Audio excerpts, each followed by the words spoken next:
Throughout the last year, many of us have spent more time indoors than we ever would have imagined. With social distancing and lockdown amid the ongoing pandemic, some of us have probably only just realised just how important the outdoors and the environment around us is. That is the focus of this latest mental health awareness special podcast, as we tap into the main theme of this year's Awareness Week, hosted by the Mental Health Foundation, and that is nature. Joining us, we have two special guests. First, it is a pleasure to welcome GB steeplechaser and ambassador for our charity partners, the Mintridge Foundation, Iona Lake. Welcome to the show, Iona. Thank you. Next, we also have the Director of Health Tech startup Moodbeam, who are also partners with Mintridge. It's a warm welcome to Christina Colmer McHugh. Welcome, Christina. Thank you for having me. It's definitely a real Mintridge bonanza on this particular podcast. So Alex Wallace is definitely going to be happy with that. Thank you both, as I said before we start recording, for joining us. Obviously, there's a lot of open conversations on all the podcasts we've recorded so far, considering the Awareness Week itself. And I'm sure throughout this particular episode, there'll be plenty of things that listeners can take away from it themselves. Shall I start with Christina? First off, and do you want to just begin by telling us a little bit about what Moodbeam is, but also what the idea was behind it and why you created it in the first place? Yes, of course. So Moodbeam in 2021 is something that organizations use or sort of large communities use really to see if their people and teams are okay. We created a wearable, 5 years ago. The idea came about really for Moodbeam, and it was a very sort of personal product in the early days. It came about through my own need as a mum to try and stay in touch with my young daughter when she was at school. She was having a tough time, and I came up with this idea of what if I make something that allows her to log her good and bad moments of her day, and then I get to see what that looks like. So came the evolution of Moodbeam, and this is the little guy here, a little sort of wrist wearable with two buttons on it, blue denoting a negative press and yellow denoting a positive press. And the idea really, and still is the constant, is really being able to have that instancy of acknowledging an emotion and then logging it and then having a look at that in the context of your day. So leap forward to now, and we have this in a workwear version, something that people can take with them, use it during their working day, or if they're in education when they go to uni, or on the sports track. We have many athletes who have trialed it in the early days as well. And really having that immediacy to really acknowledge those emotions and see what makes you happy and what makes you not so happy is what Moodbeam's all about. Following on from you as a parent more so, and I know it's probably something that tons of parents go through when they see their child having a tough time for whatever reason. Is there a sense of, as a parent, you really trying to get to grips with that? Is that one of the biggest challenges? But I suppose there's also looking after yourself at the same time that goes along with it. I would say very much so. So obviously, when my daughter came home and was really upset, I was sort of really shocked because I thought we were that family that spoke about everything. I thought I would have spotted the sign. But to know that at the age of 7, she was trying to cope. She was aware of these emotions. A sore tummy meant anxiety.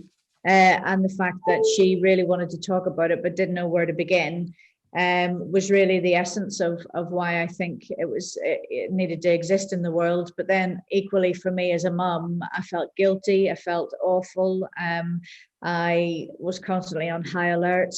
And I think when you're in a position of caring for somebody or even caring for yourself, being able to harness what that looks like was really important to me. And I think that's why we've taken so long to get to where we've got, because we were all constantly questioning it, because it's got to be useful or else it's no use at all. And I think really, rather than worrying, it's better to find out if the worry is worth it, really. And I think that's what it, it started off with a situation in a primary school, but we all have those moments in our life where we're thinking, I wonder, is that normal? Should I feel like that? And having that self-recognition, I guess, is mindfulness in practice. So if you can start that at an early age, the better, really. Definitely, and I'm sure that's one of the common messages we'll talk about throughout. Has that been one of the key things for you in, I suppose, seeing Moodbeam where it is now, but also your family where it is now, is being open and acknowledging those feelings to do with your mental health is a large part of the puzzle, perhaps? Yeah, I think so. And I think the biggest compliment we've had so far is from people who say it's like the missing jigsaw piece. It's that bit where historically we haven't really been able to talk about it, or we didn't know what that looked like. And having that ability to prompt a conversation was the reason why I created it in the first place, and reached out to the team that I've got around me today, because if you don't have that self-awareness, then you've got nothing to talk about. It's just, circumspect, it's possible, it's this, that, and the other. And I think it's really important to remember that it's only useful if you're happy to use it. And anybody who uses a Moodbeam, it needs to reflect that their personalities are all different as well. And I think that's why we tried to keep it super simple, because the last thing you need when you are in a place of anxiety or excitement, because it's not all about the negative, is that being able to, keep that really, really simple and not complicate it. What do you think is the biggest thing you've learned, or the biggest takeaway perhaps you've had, and since you first started out to where it is now, considering everything that you've gathered along the way? Yeah, I think it's a real leveler, sort of, really, to find that it came about because we wanted to help people change their lives for the better. But I think ultimately you don't want to change that person. And I think, even going back to my daughter now, she's 13. And I didn't want to change her. I didn't want to change her personality. She's still a little worrier. She still is an overthinker, just like her mum. But it's the coping mechanism that we created, so that rather than trying to change the person, you try and change the situation and the problem. And I think that's really key. And the biggest takeaway for me is that it is all about change for the better, but you shouldn't have to change with it. Absolutely. I'll bring in Iona now. So in terms of your own mental health, Iona, and I suppose touching on what Christina just said about every person's different, everyone's got their own personalities. How have you managed things, basically, considering you've got the whole sporting side to it as well as the endurance sport aspect of it? I suppose the clue is in the name, is that you've got to endure it. But how have you found it sort of juggling all those different aspects? Yeah, definitely. Like any person and any athlete, there's been ups and downs in the last, say, 10 years where I've been trying to balance like my running career, my work life, my family life. It's juggling those things, and I think it's such a natural thing that everybody has to do. And like you say, it's developing those coping mechanisms. So I think for me, they've been developing over the last 10 years, and there's been some moments where maybe tough things have happened in like our family life and things, and it's sometimes hard at the time, but I think as you mature, and if you have that support network and things like Moodbeam and things where it could then help you develop those coping mechanisms, I found for me personally, like my sport, even though it's often been a trigger of stress and anxiety, it has helped me. And I think I found, weirdly, last year in lockdown, taken away from kind of being forced to not compete for that period kind of took me back to my roots of why I run, and it is just a great stress relief. So that kind of, in that tough time, was kind of one of my coping mechanisms, was going out for a run. And like we'll probably talk about in a bit, but being outside lots, and it's just developing those ways of coping through different life events and life situations. And it's definitely something, I don't think there's you ever quite master it, but you develop it over time. For an athlete's perspective, I suppose, in particular, is it quite easy to fall into that trap where you make your sport all about the competition, and you can kind of get away from the reasoning or the reasons why you fell in love with it in the first place? Yeah, definitely. Especially if you've been competing since a young age. It's kind of, when you're a kid, it's all you've really got. You've got school, and then you've got your sport, and it kind of becomes part of your identity. Like you become the athlete or the runner. And so then your life decisions as you progress are very much influenced by your sport.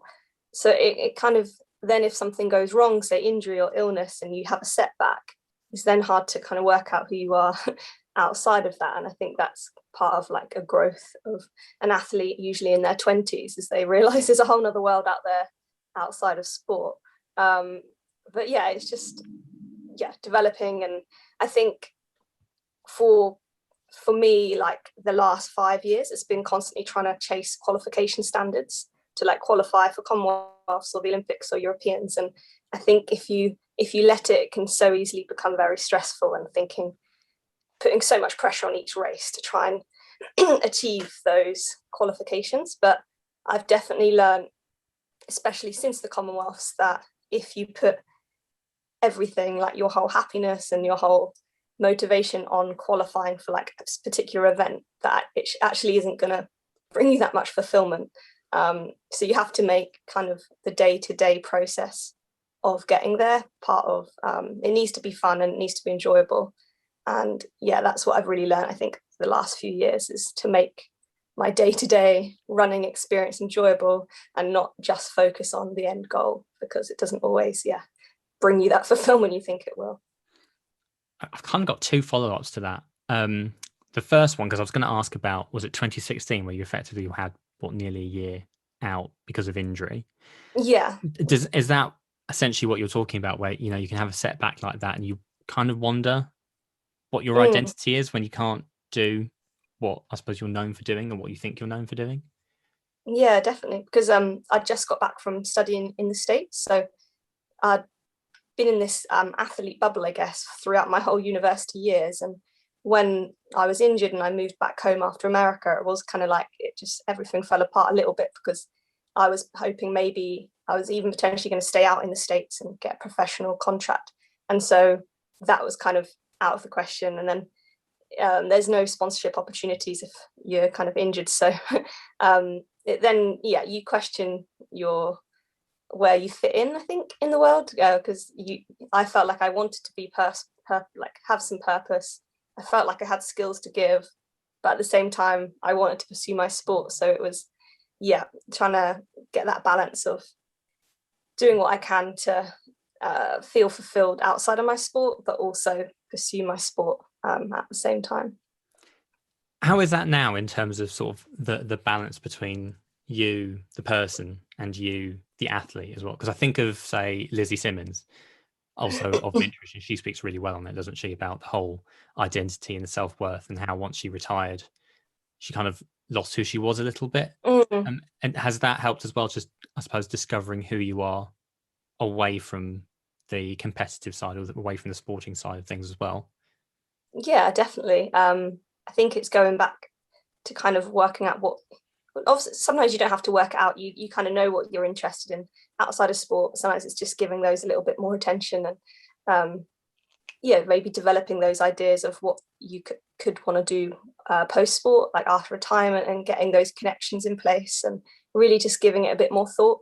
And sometimes that's healthy, I think, to be thinking about other things outside of your competition, or I sometimes found I raced better when I had other things going on, weirdly. I think it's not always easy to do, because especially if you've kind of gone through that pathway, that sporting pathway, it's easy just to have that as your main focus. So it's definitely giving some space and time to develop. I think your identity changes a lot anyway as you get older, so it's not necessarily developing that secure identity, because I think it's a constant change as you age. But just, I guess, giving some time to sport and other things. Yeah, definitely. And did I see as well that you're also now a qualified mental health first aider, I think as of February, if I've got my dates right? How's that helped you sort of understand, or has it broadened your understanding of the issue and what people might be going through at any given time? Yeah, definitely. That was a really useful course that we went on with Alex and Katie and a few others from Mintridge. And I think it just it was just so much knowledge that I didn't really have before, and understanding of the different mental health conditions. I've always had, so my auntie has always struggled with her mental health, as did my grandma. So it's, I've kind of been involved, well, had it in the family and been there to kind of help them, and seen what it can do to a family as well, and not just the person, but how everybody deals with it, and like, the trickle down effect, I guess. So I think it just shows, it showed me how important intervention is at an early stage, and just being there, and also just giving me the skills to be there for family members and myself, if these events like happen. And it was so useful. And I think in the wider environment, especially the sporting environment, it'll be really useful going forward, to identify people that are struggling, and knowing how you can help them, I think. Exactly. The signs are always so difficult, aren't they? And if you can spot something, then it can make the world of difference. I'll move this on then to more specifically the nature side of things, or the nature conversation, and specifically how, I suppose, the world around you. It's a question I'll fire at both of you, but I'll fire it at Christina first. How has the outdoors helped you? I suppose, particularly considering the year that we have just had, or are still having in some regards, with the pandemic and lockdowns and so forth. Oh, yeah, I'll go for this. Yeah, it's been massive for me, actually. And it's been the only time that I've stepped away from the laptop, to be honest, or the phone. So,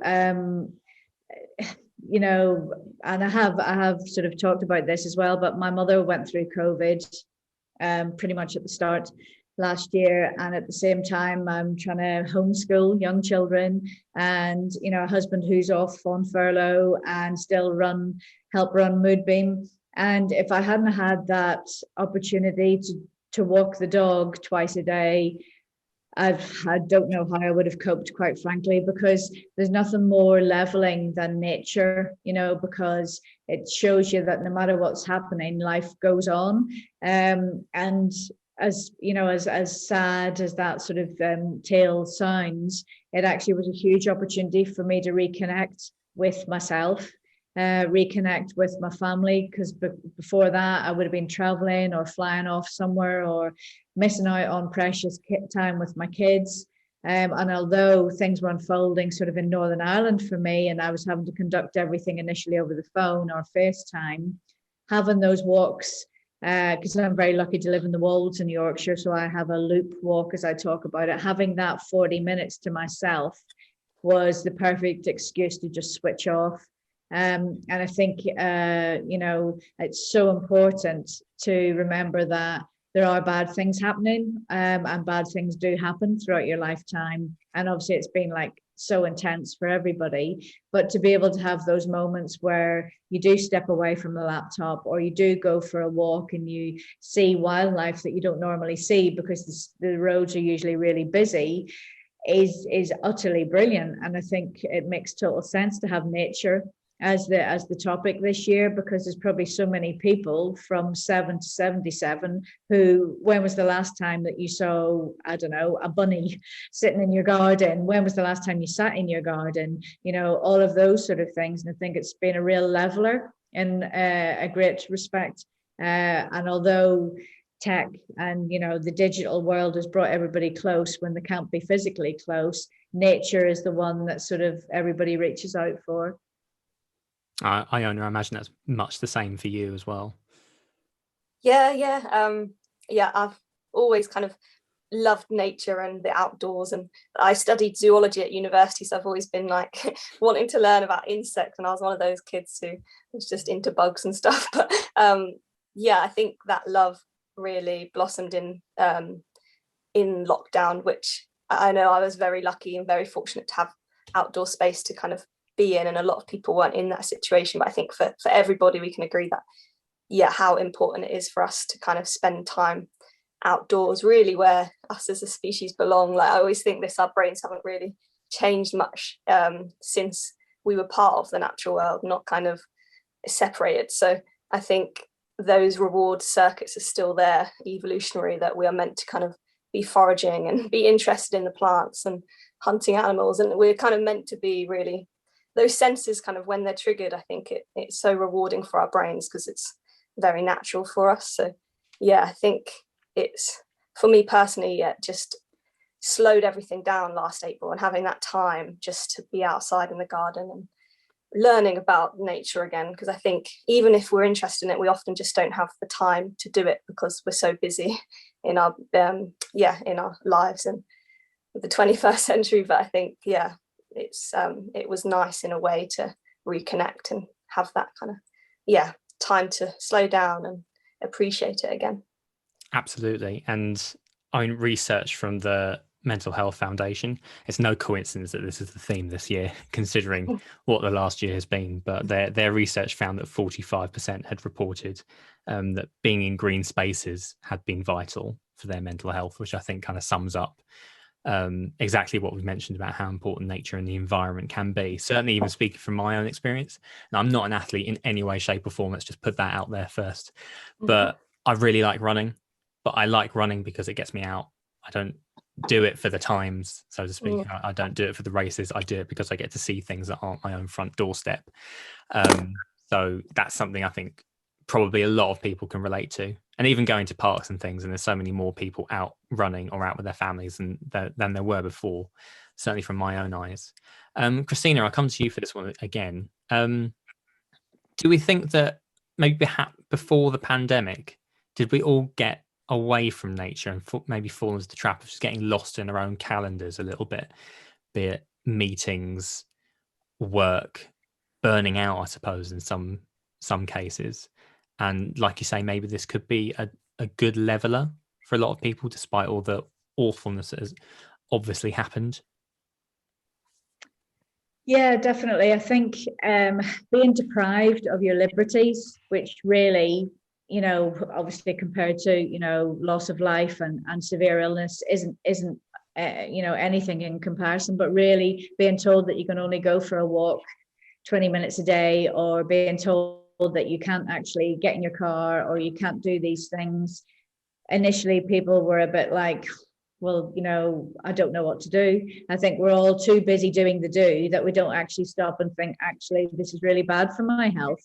And I think, you doing your running and, Iona being able to go out into her open space and have her sport as a release, and me to be able to walk the dog and get back to nature a bit.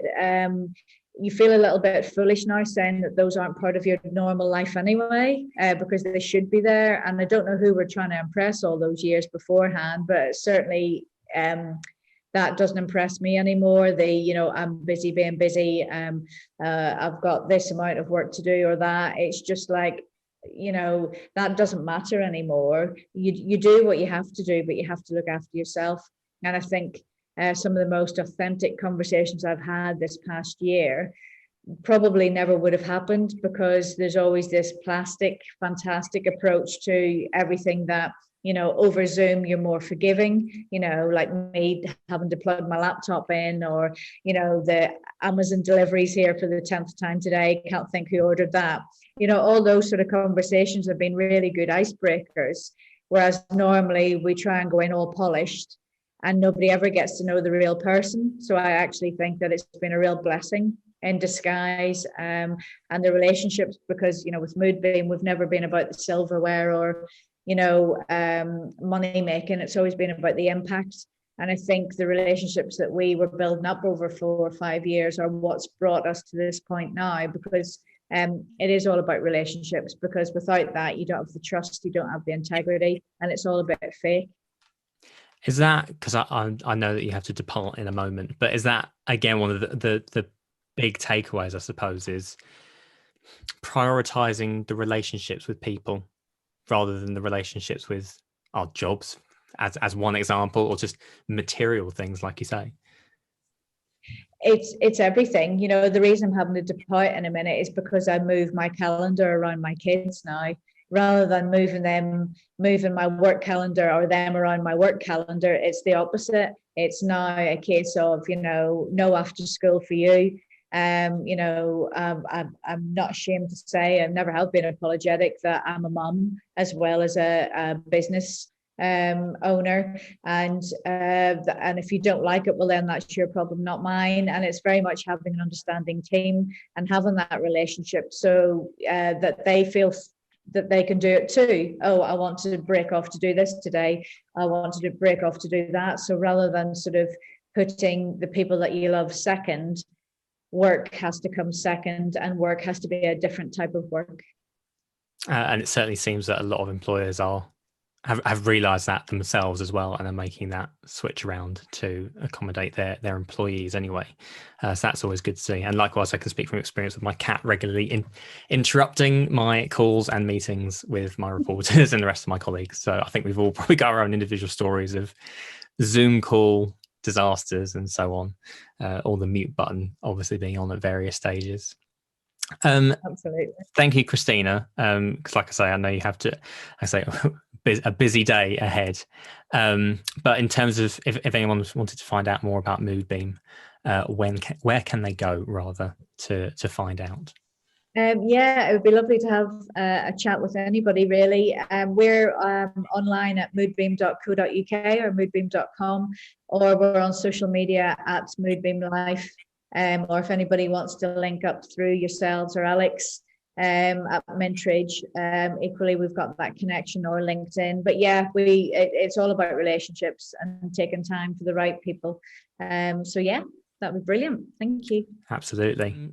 So Iona, there was a line that I picked out in reading a previous interview of yours, where you're speaking specifically about running, but also how, like, on some runs that you would just crave a bit of solitude, and that escaping into nature side of things. Is that very much still the case, and maybe part of what helps you get through, say if you're having a tough training week, if you know you've got that on your side, that can help you go the extra mile, quite literally? Yeah, definitely. I love going out for my daily run, even though sometimes I never really know why. It's always hard to get out the door, even if you love it. Like, it's always just hard. Once you're out the door, it's fine. And yeah, it's kind of often like the best part of my day, just getting out and having that hour. Usually I run for about an hour, so it's just having that hour to myself. I often stop en route to appreciate the views, and it's always been a part of my daily routine, and I think it always will be. And it's just great exploring new places. You get to just spend time completely surrounded by nature, which you don't often get. And I feel like I love going for walks as well, but when you go for a run, you can just cover so much more ground and see so much more. And I think that's one of the things I love about it. And also just if you're somewhere new or wherever you go, and you get to kind of just see so much more of the place. Like every holiday I've been on, I always just run in the mornings, and I feel like I've seen so much more than just, I don't know, my mum or dad, because they've just been walking around. So it's having that kind of ability to explore and have that time to myself, which I think will always be a blessing for me. Yeah. Can totally relate to that, considering I live in the middle of nowhere, about 4 miles out of town, but I know I can run to town and go Yeah. down. Yeah, it's definitely true. Is that part of what got you into running or loving running in the first place? Because I know there was obviously your older sister as to why you got into the sport in the first place, but is that part of why you loved it? I suppose there's a sense of freedom that comes along with it, isn't there? Yeah, I think when I was younger, you're not really aware of why you're doing something. You're just kind of doing it, and when you enjoy it, you do it again. But I think as I've got older, I've thought a bit more deeply about why I do like it, and yeah, that's definitely a big component of it, is that time to myself, not only to myself, but just being outside. And I think, like we say, just spending time in nature kind of gets you away from your to-do lists and your emails, and just gives you more perspective of how to deal with situations. I think after a run, I might be really, really stressed about something before my run, and then when I get back, I just feel like I can crack on with it without overthinking it as much, because I think it just gives you that space to deal with things and think a bit more clearly, away from, often I find our houses are a bit cluttered with material things, and so without realizing, I think it kind of stresses you out that you're surrounded by stuff all the time. So when you get outside, there's just none of that. And for me anyway, my mind definitely works more clearly and efficiently. And I often can solve problems that I've been puzzling over all morning just instantly. So yeah, I think it definitely, helps. And also like running on my own, but running with other people, if it's just one or two people or group, it's often so nice just to, I'll just plug my phone in quickly. Just to be able to chat. And I saw this study, can't remember who it's by or anyone, but it was that saying, I think sorry, I'm just plugged my phone in. Okay. It's just, it looked at like the conversations that people have on their runs together, like just two people.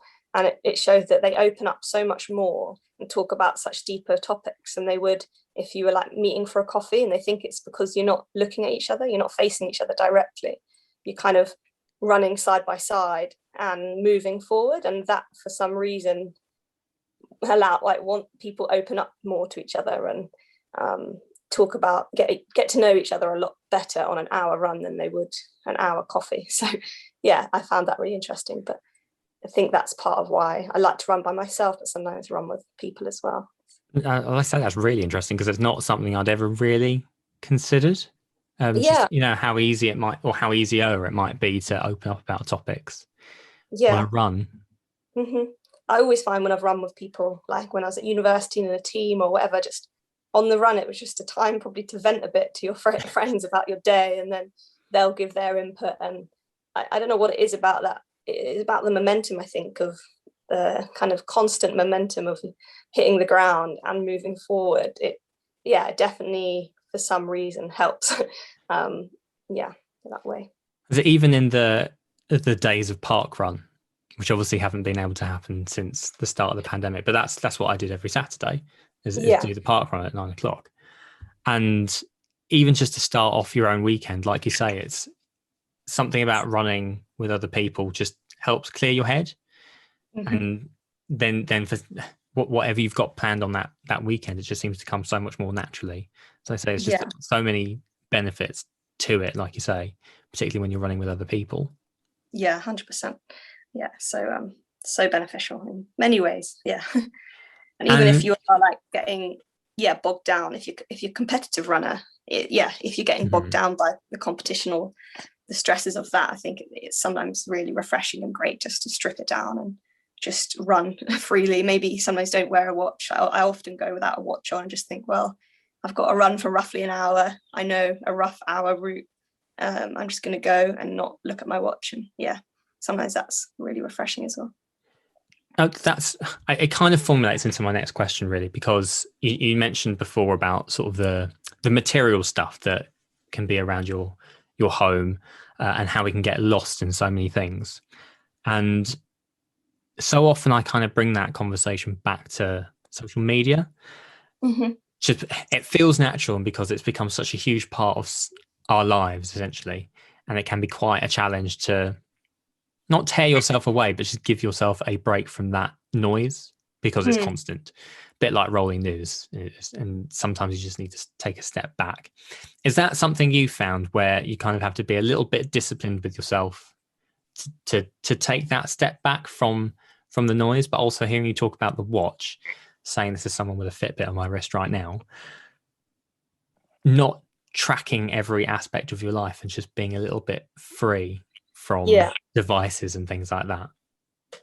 Yeah, definitely. And it is hard to do because at the moment I'm like back on Strava, and my coach, I'm not always like seeing my coach every day, so she likes that she can see my run I've done in the day. But definitely when I was struggling maybe with motivation a little bit or injury or getting back fit, I always just go off Strava a bit and just take my time, and I log it manually and like paper and pen, and I'll send a picture of what I've done to my coach, and that just gives me that space away from, I guess, data and always working out what your splits are and your mile splits. And because sometimes if you're unfit and you're not, it won't give you any confidence seeing that like in your face, like, oh, I'm this much slower than I was a few months ago. Like, so I think just taking that aspect away from it like I say earlier, just gets you back to the roots of why you run and gives you time and space just to get back fit slowly and not get anxious about that. So yeah, sometimes I do just like going for a run and not wearing my watch, and I'll do a manual upload on Strava to keep my miles at the right place for my coach. But overall, yeah, it definitely is sometimes good to get away from that noise. And I've always struggled a bit with technology. I'm a bit of a I just like to keep things simple, and I think because I'm a bit naturally of an introvert, I think I've found it quite tough to kind of be so present on social media. And I think there's often an expectation as an athlete to be very present on social media and almost be a blogger, and that's not something that comes naturally to me. And so I've found that hard juggling being, say, on Instagram or Twitter. I'm awful at it. I'm just not I'm not good at sharing stuff, and so not that I don't want to.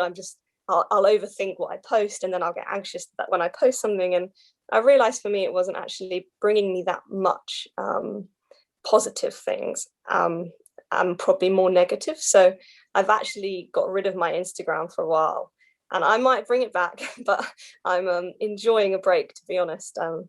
And it's just been quite refreshing not to, because I can so easily just start looking at other athletes' Instagrams and seeing what they're doing and what they're racing. And like you say, it's just noise. It's like you're surrounded by so much information all the time, and it can get a bit much sometimes. So I've kind of taken a break from it, and it was planning to be a short break, but I've enjoyed it so much I just haven't gone back on it. So I'm battling with, obviously with I've got like a kit sponsorship with Saucony, and I'm an ambassador for Mintridge. So things like that, I know is like social media is really beneficial, and I think I need to work out myself how I can use social media as a benefit and like as a positive thing rather than a negative thing. And I think I'm still working that out. So it's a work in progress for how I'm going to return to the social world, but yeah,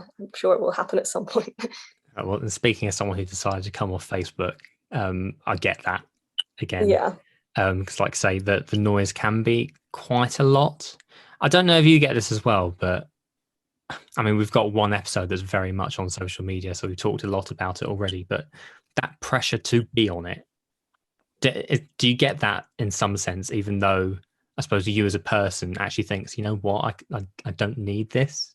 I've got more to my life than just sharing every aspect of my life, or at least the positive sides anyway, on social media. And that actually it's not a hard and fast rule. You don't have to have it.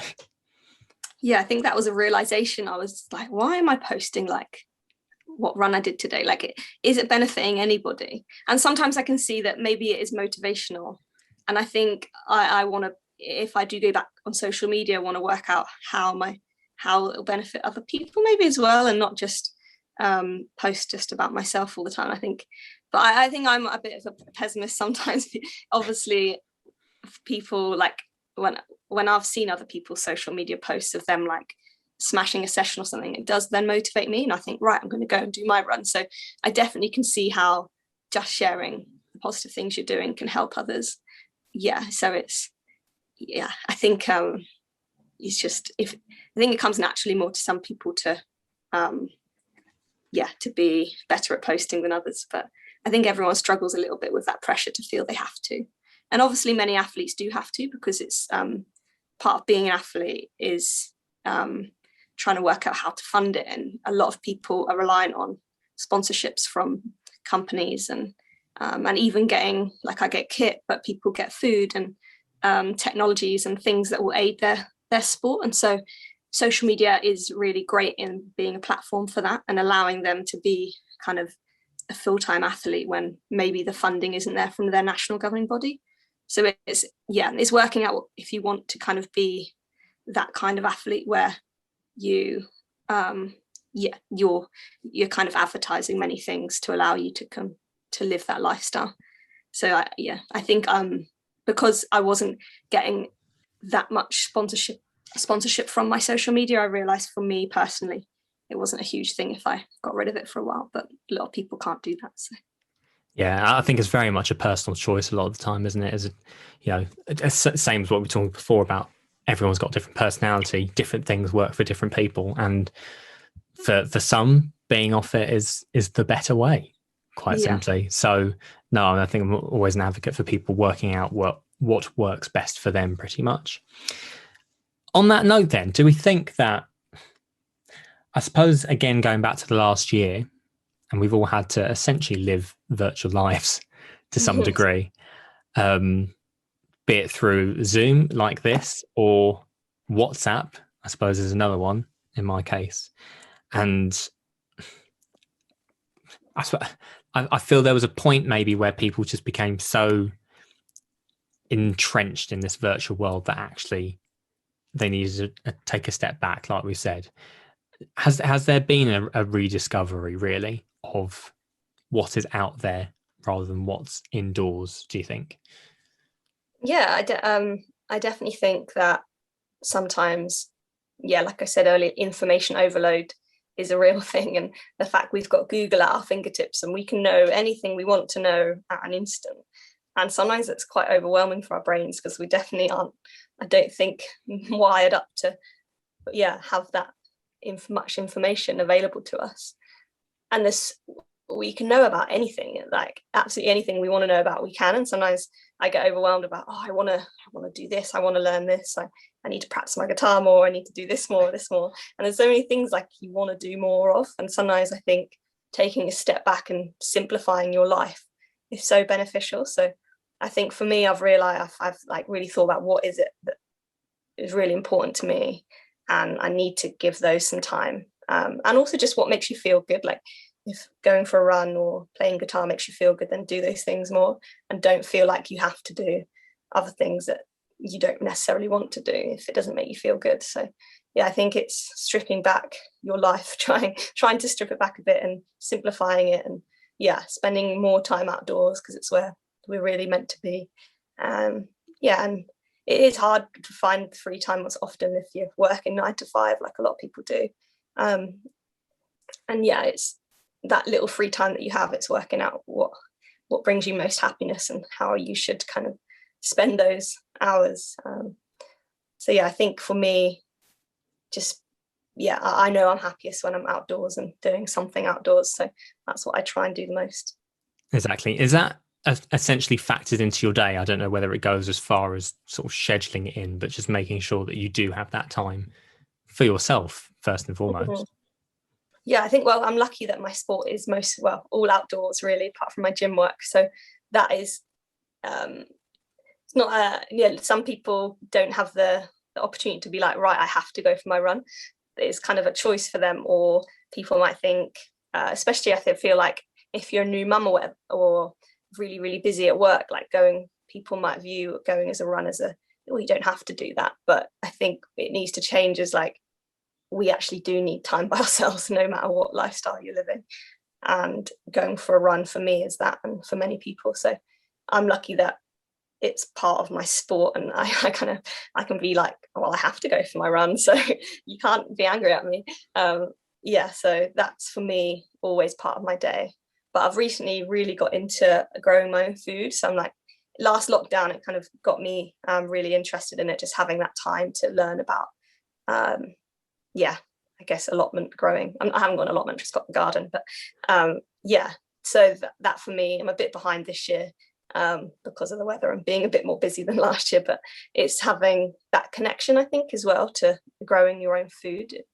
I honestly, it makes me so happy just being out in my garden for the afternoon. I feel like I've just aged 20 years in about 5 years. I often pick gardening over socializing these days, which isn't ideal. I think I'm a bit young for that. But I don't know what it is about gardening or having that. I feel like it's having that influence over your surroundings as well, and seeing things grow from a seed.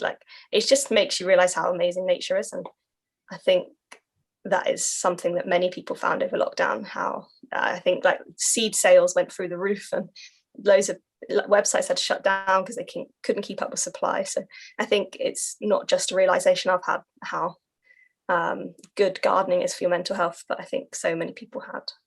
So I think just being outside in general, but gardening, running, whatever you choose, is beneficial to your mental health, definitely. Again, not something I'd actually properly considered, because when you think nature or being in nature, I suppose you just kind of think going for a walk in the park type thing, don't you? But actually, like doing what you're doing and interacting with it, specifically watching things grow or growing your own food, that again, that's just kind of shows what it can do for your own peace of mind, I suppose, particularly when people have, it gives you something, doesn't it? It gives you something to focus on when perhaps from the social side of things anyway, we've all been forced to detach ourselves from that thanks to lockdowns and things like that. So is that essentially how it's worked out for you? Is it's given you a nice focus away from everything else? Yeah, I think it's almost like a meditation, isn't it? Like you're so focused on, and it's a simple task, and I think that's what it doesn't require you to really, your brain to go on overload, but it's such a simple thing of getting the seed, putting it in some soil, like, and then watering it and caring for it and seeing it grow, and then being able to eat what the fruit like from that plant. And it would be so high in nutrients because it's like you've eaten it directly from the plant. So I feel like that whole, like, that all coupled together is just that process of doing those things just distracts you from maybe really the unimportant things in life which we consider important, which is how you're gonna earn enough money for this and how you're gonna do this, which essentially are important. But I think it's sometimes nice to get away from all that, from the daily stresses. And I think that's why people, I think I read somewhere that like the monks in, I don't know, wherever they live in, like these monasteries, they often just grow, like they do such monotonous tasks and what we'd consider chores, but really they're so good for your brain. And I think sometimes it's just keeping your brain active and your hands active is very refreshing and good for your mental health, weirdly. And like you say, simplifying things, simplifying your life can make a big difference when there is so much going on with work and things like that. And I think if anyone listening to this hasn't tried out gardening or growing your own vegetables, they definitely will now. Yeah, I think it's like Christina said, like the mindfulness in action. It's doing a simple task that can be considered a chore, like washing up or anything. When I'm trying to do it now, although it's sometimes hard to enjoy washing up, but trying to be mindful of that activity and not consider it a chore, because if you consider most things in your life a chore, then you're not going to have too great a time. So I think it's doing those things while appreciating your ability to do it, I guess. And mindfulness in action, key. Exactly. Hoovering for me.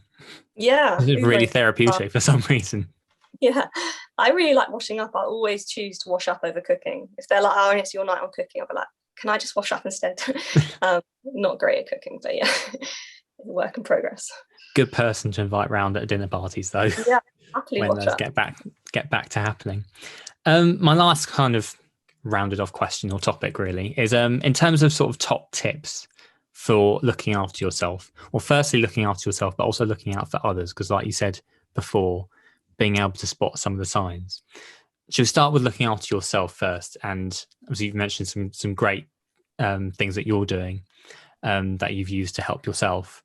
Any other top tips really that you've picked up along the way that would help people get in touch with themselves, get in touch with their emotions, and really balance out their lives in a much happier way? Yeah, for me, I found kind of having a creative outlet really good for me.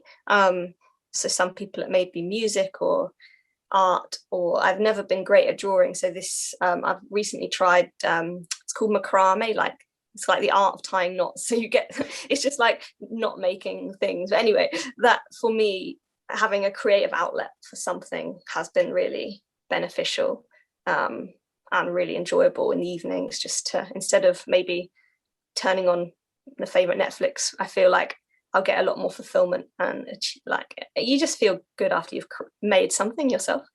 That, and I think journaling, so just having like a notebook at hand all the time by the side of your bed, just to write stuff down.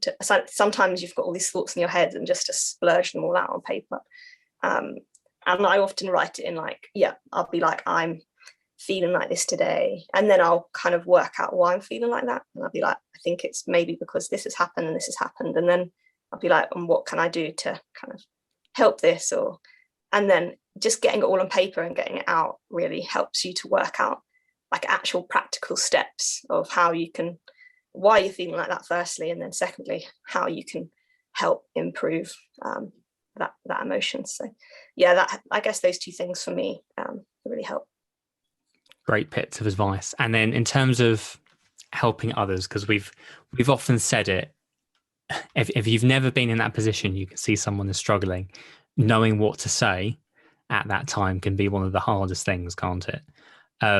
So in terms of what you've picked up, particularly as a first aider as well, is there a way that people can approach it if they see, say, a friend or a family member going through something quite tough? Yeah, I think firstly, it's just being there for them, like not always knowing how to help is natural. And I think for that person, just knowing that you're there to support them no matter what is really helpful for them. And it's listening. In the first aid course, we learned just how important listening is, and being there for them just to kind of talk to, and not just being like, well, you're just sad, you just need to do this. Like, that's not going to help them. It's really listening to them and being empathetic and taking on board what they're saying, and giving them options. So I think education is key as well. Maybe if you can do the first aid course, I'd highly recommend it, but just learning a little bit more about the best ways to approach a situation or what is out there for that specific person. So it could be that that counselling might help, or some people it might be going to see the GP. So I think it's knowing what will help them and having that knowledge to be able to be like, yeah, I think you need to kind of get this professional help, and because you won't always have all the answers. So yeah, I suppose not putting the pressure on yourself to fix whatever the problem is yourself, because then I suppose that's putting extra pressure on you, isn't it? Yeah, 100%. So yeah, it's just knowing the options what are out there, I think, a lot of the time. Definitely. Thank you, Iona, for coming on to this particular podcast. Like I say, probably one of our most practical, if not the most practical episodes we've ever done, because I think there's so many brilliant pieces of advice in there from both you and Christina that loads of people can take away, and I think add a bit more balance, because like we've said a few times now on this episode, there was perhaps an element of getting lost in the hectic nature of life a year and a bit ago, and it feels a little bit like a big reset, doesn't it, for a lot of people, despite all the awful circumstances. So hopefully that can be one of the positives from this pandemic, is that people realize just how important nature and the environment is.